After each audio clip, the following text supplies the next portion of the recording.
try to be brief and just to say that I'm going to talk just about this one revenue raising idea, but it's part of a bigger program that we've put out at IPS in a report called America Isn't Broke.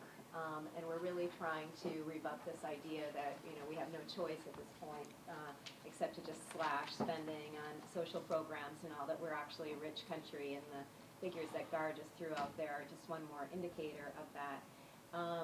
So the tax that I have been focused a lot on over the last 2 years is this idea of putting a very small tax on each trade of stocks and derivatives and other financial instruments.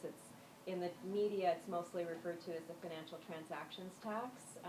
We often call it a financial speculation tax because we think that's what it's really getting at, is the highly speculative, high-speed trading.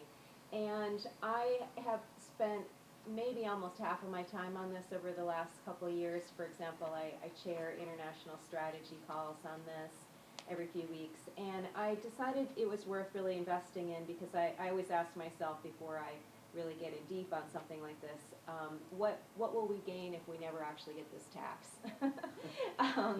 Say we lose, will we have gained anything? And for me, the answer to that was that hopefully we would have gained a lot more people who've gotten engaged in the debate over what to do with our financial system and what role should it be playing and what role is it playing now. And to bring more people into the idea that we really need to shrink Wall Street as a way to shift to a new, more equitable economy. And I just want to throw out a couple of indications of how I feel like we have been doing that.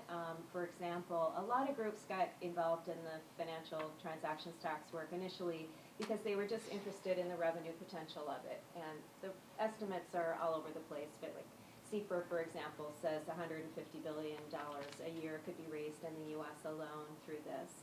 And so especially development groups were into it because they want to make sure the aid flows keep happening and so forth. And Oxfam is a great example of that. I remember early on there was a lot of sensitivity about even saying anything about the potential benefits for shrinking Wall Street or curbing speculation, that type of thing.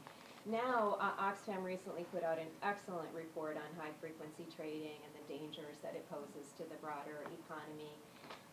Another example would be the top tax guy in the European Union, Commissioner Šemeta, was here in Washington a few weeks ago, and I was able to meet with him. And he's a guy who a year ago was opposed to these taxes, and now he's changed. They've done an impact analysis of what the impact would be in Europe.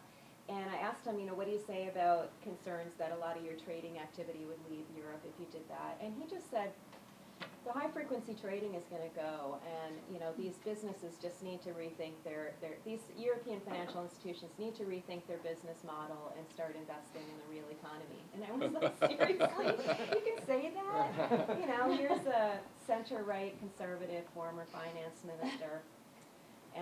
Maybe a year from now we'll hear more policymakers in Washington have that kind of a line, because we have seen the shift in other places. And just to give people, to connect it to inequality, as I said, it could raise a lot of money that could go for good purposes to help reduce inequality. It would help reduce the kind of highly speculative gambling that the rich have been making even more money off of, and could encourage the longer-term investment. So for all those reasons, I think it's a good thing.